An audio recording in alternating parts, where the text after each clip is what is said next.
Vamos lá, pessoal. Então vamos começar aí com o mercantilismo.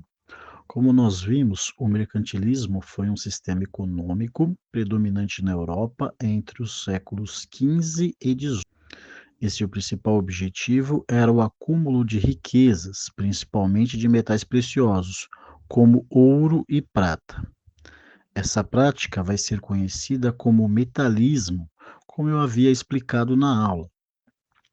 Ela era vista como a base do poder e da prosperidade de uma nação lá naquele período. Então, para alcançar esse objetivo, os estados europeus adotavam diversas estratégias, como a balança comercial favorável, o protecionismo e o monopólio. A ideia era manter a balança comercial favorável, ou seja, exportar mais do que importar. Já o protecionismo era uma política que fortalecia a produção interna e limitava a concorrência aí de outros países. Temos na apostila o exemplo do caso do Pierre Guichard, que recebia privilégios e proteção para o seu comércio, além do monopólio para o seu produto. Esse sistema estava diretamente ligado ao poder monárquico. Os reis, controlavam a economia e podiam fortalecer aí seus estados, financiar exércitos, expandir seu poder político e tudo mais aí, tá bom? Agora vou falar sobre o colonialismo no mercantilismo, tá?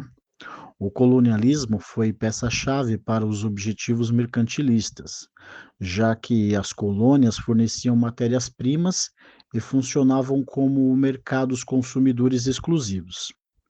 E aqui, pessoal, temos o monopólio colonial, pois a colônia não pode negociar com nenhum outro país. Tudo que é da colônia pertence à metrópole. No seja aí no caso do Brasil, por exemplo, tudo pertence a Portugal. Esse é o monopólio colonial, ou seja, né, Portugal é dona exclusiva aí, né, das posses brasileiras. Nesse sistema, as colônias eram obrigadas a fornecer matérias-primas, como açúcar, algodão e minérios, e consumir, né, os produtos manufaturados da sua metrópole. O sistema colonial se tornou o principal mecanismo para que os países europeus alcançassem seus objetivos mercantilistas de acumular riqueza e garantir uma balança comercial favorável aí. Essa relação desigual resultou em grandes problemas sociais e culturais para os povos colonizados, que sofreram com a exploração de sua riqueza e a subjugação de sua mão de obra, com a imposição de uma nova cultura, né? A cultura dos colonizadores. Agora vamos falar sobre a África.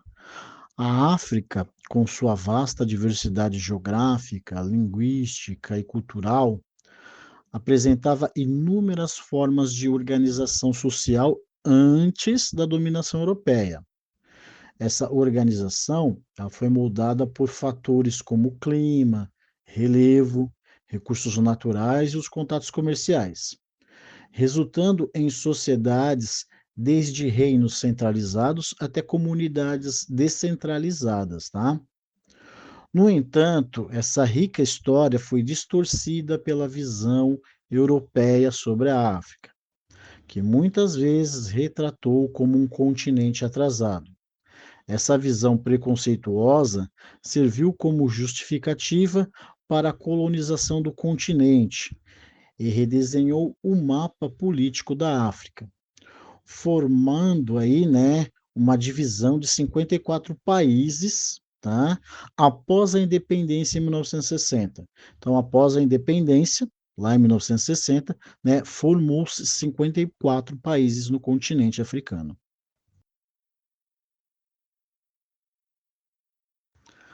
Vou falar agora dos povos bantus, tá? Os povos bantus são uma complexidade na história africana. Eles são reconhecidos aí por sua ampla migração pela África subsaariana e por dominarem a metalurgia do ferro. Essa migração aí durou séculos e espalhou a agricultura e a metalurgia por vastas regiões do continente, transformando as sociedades locais daquela época. A metalurgia foi crucial para a expansão e a consolidação dos bantus, tá? A produção de ferramentas e armas de ferro lhes deu uma vantagem tecnológica, facilitando o cultivo da terra, a caça e o controle de territórios aí, tá bom? Dentre os povos bantus, teremos aí a cultura Swahili, né? A cultura Swahili que nós cheguei a comentar com vocês aí.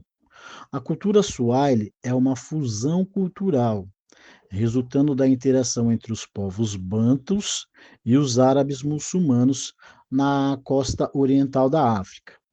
A língua Swahili reflete essa convivência, incorporando palavras árabes e persas na linguagem banta. As rotas comerciais do Oceano Índico foram responsáveis aí pelo desenvolvimento dessa língua Swahili, tá? Pessoal, vou falar agora dos Iorubás, né, que é o outro grupo africano que chegou no Brasil também sendo escravizado. Então, a civilização Iorubá possuía uma organização política baseada numa monarquia divina, né, com sua cidade sagrada, né, e a fé. Desculpa, e fé. Comandada por um líder chamado Obá, a religião e a tradição oral eram elementos centrais para a identidade iorubá, com mitos de criação que explicavam a origem do povo e a importância de Ifé como o centro político religioso. Essa estrutura política e a religiosa não apenas organizava a sociedade, mas também servia para manter aí a união e a memória histórica daquele povo.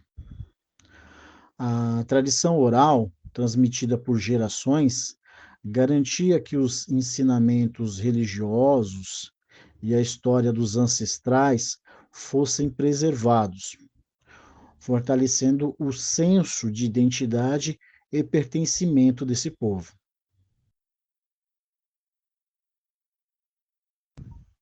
E fechamos aí com o estado do Benin, né? O Obá de Benin usava o controle sobre as rotas comerciais e o comércio com os europeus para fortalecer aí, né, o país. As riquezas obtidas com a venda de produtos como pimenta, marfim, né, depois vieram os escravos, permitiu ao Obá financiar um exército, construir palácios e consolidar ali o seu poder. Nesse contexto, né, as moedas de cobre e ferro eram usadas por meio de trocas, facilitando o comércio local e, em alguns casos, o comércio até a longa distância. O controle de cunhagem e da circulação dessas moedas, né, era uma ferramenta também utilizada pelo Obá, né, que utilizava para controlar a economia e, consequentemente, manter o seu poder. A prosperidade gerada pelo comércio fortalecia a autoridade do Obá e contribuía, né, para a estabilidade e expansão do reino.